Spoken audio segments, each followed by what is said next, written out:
Hi friends, welcome back to our channel. நம்ம சேனலை subscribe பண்ணாதவங்க சப்ஸ்கிரைப் பண்ணிக்கோங்க. மறக்காமல் லைக் பண்ணி சப்போர்ட் பண்ணுங்கள். நாளைக்கான எபிசோடில் என்ன நடக்குது பார்த்தீங்கன்னா, மாயா ஆட்டோவில் வந்துட்டு இருக்கும்போது மயக்க மருந்து ஐடியா தான் சரியாக இருக்கும். அந்த டாக்டரை நம்ம வரவிடாமல் தடுத்துலான்னு யோசிச்சுட்டு நேராக ஹாஸ்பிட்டலுக்கு போயிடுவாங்க.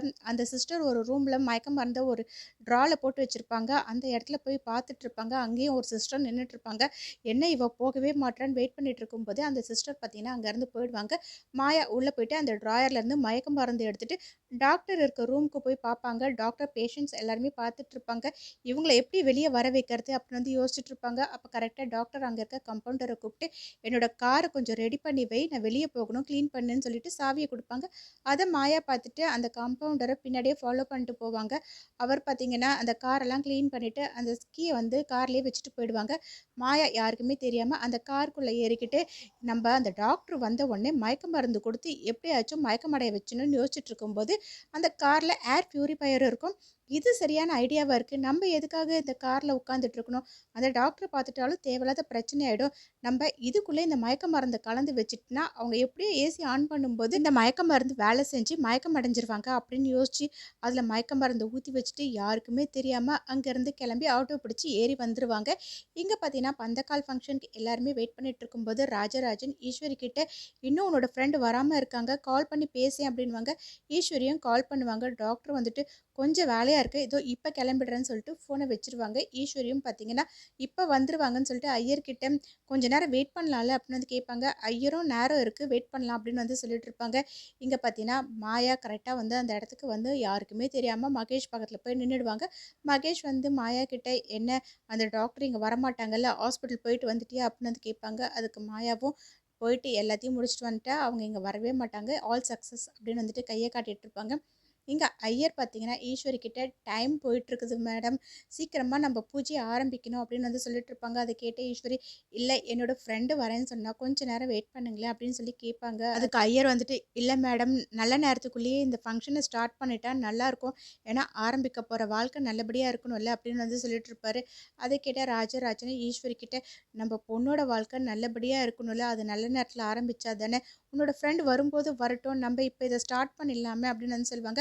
அதை கேட்ட ஈஸ்வரியும் சரி ஆரம்பிங்க அப்படின்னு வந்து சொல்லிடுவாங்க. அதை பார்த்த உடனே மாயாக்கெலாம் ரொம்பவே சந்தோஷம் மேடம். ஐயர் பார்த்தீங்கன்னா ஈஸ்வரியும் ராஜராஜனையும் கூப்பிட்டு இந்த பந்தக்காலுக்கு பூஜை பண்ணுங்க அப்படின்னு சொல்லுவாங்க. அவங்க 2 பேரும் பண்ணி முடிச்சதுக்கப்புறமா மகேஷ் ரேவதி 2 பேருமே பூஜை பண்ணி முடிச்சிருவாங்க. வேறு யாருன்னா பண்ணணுமா அப்படின்னு வந்து கேட்பாங்க. சந்திரா போய் பண்ணுவாங்க. அப்போ ஈஸ்வரி வந்து மாயாவை பார்த்துட்டு, நீ வந்து பண்ணு அப்படின்வாங்க. அவங்க தயங்கி நின்றுட்டு இருக்கும்போது உடனே ஈஸ்வரி வந்துட்டு, என்ன நீ வெதவன் யோசிக்கிறியா, அப்படிலாம் யோசிக்கவே யோசிக்காத, அதுக்காக தான் அந்த காலத்திலே கைம்பெண் சொல்லுவாங்க, 2 பொட்டு இருக்குது அதில், அதனால் நீ இதுக்கு எல்லாமே தயங்கி நிற்கக்கூடாது, எல்லாத்துக்குமே வந்து முன்னாடி நின்று பண்ணணுன்றதுக்காக தான் இதுக்கான அர்த்தமே, நீ வந்து செய்ய அப்படின்வாங்க. மாயாவும் பார்த்தீங்கன்னா அதுக்கு பூஜையெல்லாம் பண்ணி முடிச்சிருவாங்க. டாக்டர் வேலையெல்லாமே முடிச்சுட்டு கார் எடுக்கிறதுக்காக கம்பவுண்டர் கிட்டே கீ கேட்பாங்க. அவரும் கீ வந்து கார்லேயே இருக்குன்னு சொல்லுவாங்க. டாக்டரும் ஏறிட்டு காரை ஸ்டார்ட் பண்ணுவாங்க. ஆனால் கார் பார்த்தீங்கன்னா ஸ்டார்ட் ஆகாது. அதனால கம்பவுண்டர் கிட்ட போயிட்டு ஆட்டோ பிடிச்சிட்டு வர சொல்லுவாங்க. அதுக்கு நடுவில் பார்த்தீங்கன்னா ஒருத்தர் நின்றுட்டு இருப்பாங்க. அவர்கிட்ட காரை ஸ்டார்ட் பண்ண சொல்லுவாங்க. அவரும் பார்த்தீங்கன்னா காரில் ஏறி உட்காந்து காரை ஸ்டார்ட் பண்ணிட்டு இருப்பாங்க. ஆனால் கார் ஸ்டார்ட்டே ஆகாது. அதுக்குள்ளேயே கம்பவுண்டர் பார்த்தீங்கன்னா ஆட்டோ பிடிச்சிட்டு வந்துருவாங்க. டாக்டர் அந்த ஆட்டோவில் ஏறி கிளம்பி போகிறதுக்கு ஸ்டார்ட் பண்ணும்போது உடனே பார்த்தீங்கன்னா இங்கே கார் ஸ்டார்ட் ஆகிடும். அதனால கம்பவுண்டர் டாக்டரை கூப்பிட்டு, கார் ஸ்டார்ட் ஆகிடுச்சு அப்படின்வாங்க.